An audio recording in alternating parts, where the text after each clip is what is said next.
बिस्मिल्लाहिर्रहमानिर्रहीम। अस्सलामु अलैकुम। आज तारीख़ है 17 दिसंबर सन 2021 बरोज़ जुम्मतुल मुबारक। कुवैत उर्दू न्यूज़ के साथ मैं हूं मोहम्मद उमर। आज की इस वीडियो में कुवैत के हवाले से कुछ ताज़ा तरीन न्यूज़ अपडेट शामिल करते हैं। खबर है कि जुलेब अल शुवैख कब्बद और अल शुवैख में रिकॉर्ड जुर्माने आयद किए गए हैं। जुलेब कब्बद अल शुवैख इंडस्ट्रियल एरिया में टेक्निकल इंस्पेक्शन के ज़रिए शुरू की गई 8 सिक्योरिटी टीमों की एक बड़ी मुहिम में 3 घंटों के दौरान 2840 ट्रैफिक खिलाफ वर्जियाँ की गई हैं। तफसीलात के मुताबिक गुज़श्ता रोज़ जुलेब अल शुवैख कब्बद और अल शुवैख सनती इलाकों में जनरल ट्रैफिक डिपार्टमेंट के टेक्निकल इंस्पेक्शन डिपार्टमेंट की जानिब से शुरू की गई ट्रैफिक मुहिम के नतीजे में 3 घंटों के अंदर सिक्योरिटी से मुतल्लिक 2840 खिलाफ वर्जियाँ रिकॉर्ड की गई हैं। इस मुहिम में 8 सिक्योरिटी टीमें भी शामिल थी, जिनमें अफसरान, सिपाही और इंजीनियर्स वगैरह शामिल थे। ये मुहिम ट्रैफिक सेक्टर के under secretary major general Jamal Sheikh की बराह हिदायत के तहत तरतीब दी गई थी और टेक्निकल इंस्पेक्शन डिपार्टमेंट के डायरेक्टर कर्नल मशर अल-सोजी की निगरानी और मौजूदगी में आई थी।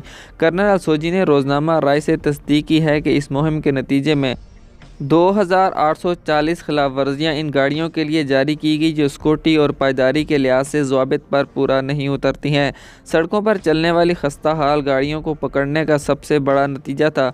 तमाम खिलाफ वर्जियाँ इंतज़ामी तौर पर जारी करने के बाद गाड़ियों पर ब्लॉक लगाया गया, जिससे मालिक खिलाफ वर्जी की अदायगी नहीं कर सकेगा, ताकि तकनीकी मुआयने का महकमा एक ख़ुसूसी तकनीकी कमेटी के ज़रिए गाड़ी की पायदारी का जायज़ा लेकर इस पर दोबारा रिपोर्ट पेश कर सके। उन्होंने निशानदेही की है कि जनरल ट्रैफिक डिपार्टमेंट, जिसकी नुमाइंदगी टेक्निकल इंस्पेक्शन डिपार्टमेंट करती है, सड़कों पर चलने वाली गाड़ियों के लिए सख्ती के साथ पेश आएगी और ना ही जनरल ट्रैफिक डिपार्टमेंट में गाड़ियों का मुआयना रुकेगा। उन्होंने इस बात पर जोर देते हुए कहा है कि तकनीकी इम्तिहान पास करने के बाद भी गाड़ियों की चेकिंग जारी रहेगी। ये नाकाबिल कबूल है कि उसे फील्ड फॉलो अप के बगैर छोड़ दिया जाए। ये सिक्योरिटी वालों की नज़रों से दूर नहीं होगा। उन्होंने मज़ीद कहा है कि सिक्योरिटी फोर्सेज बाशमूल अफसरान और मुतअद्दिद तकनीकी मुआयनाकारों ने बहुत सी ऐसी गाड़ियों को पकड़ना है जिन पर इनके ड्राइवर और दीगर अफराद की हिफाजत को ख़तरा होने की वजह से सड़कों पर चलने से पाबंदी लगा दी जानी चाहिए। इसमें शर्त का फुकदान है और इसके खिलाफ कानूनी इक़दामात किए जाएंगे और हम ऐसी ज़्यादतियों को बर्दाश्त नहीं करेंगे। अगली खबर शामिल करते हैं कि वज़ारत सेहत ने central administration for primary health care के डायरेक्टर डॉक्टर दीना अल दहीब की सरबराही में फील्ड वैक्सीनेशन मुहिम की 8वें मरहले का आगाज़ कर दिया है, जिसका मकसद कारकुनों को तीसरी यानी बूस्टर खुराक देना है। मसाजिद, कोऑपरेटिव सोसाइटियाँ, पब्लिक ट्रांसपोर्ट्स कंपनियाँ, तेल और मवासलात, आटा और डेयरी मिल्स, कौमी सनतें और complex commercial gas station, cinema, hotels, restaurant और बैंक में काम करने वाले अफराद को ये वैक्सीनेशन लगाई जाएगी।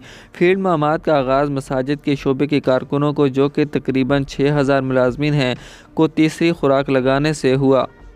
फिर ये मुहिम रफ्ता रफ्ता दूसरे ग्रुपों को दी जाएगी जिन्हें पहले ही 2 खुराकें दी जा चुकी हैं। तीसरी खुराक एक मंसूबा बंद शेड्यूल के मुताबिक दी जाएगी और मुहिम इन ग्रुपों को भी निशाना बनाएगी जिन्हें पहले वैक्सीन नहीं लगाई गई थी। यहाँ ये बात काबिल गौर है कि फील्ड वैक्सीनेशन मुहिम के पिछले मरहले में मुख्तलिफ शोबों के अहकाम को, जिनकी तादाद 2,70,000 है, लोगों को वैक्सीनेशन करना शामिल थी। आज की ख़बरों से इतना ही। मज़ीद ख़बरों के लिए हमारे YouTube चैनल पर विज़िट करें, हमारे चैनल को सब्सक्राइब करें और बेल आइकन को ज़रूर प्रेस करें ताकि आप लम्हा ब लम्हा अपडेट हासिल कर सकें। मुझे दीजिए इजाज़त। अल्लाह हाफ़िज़।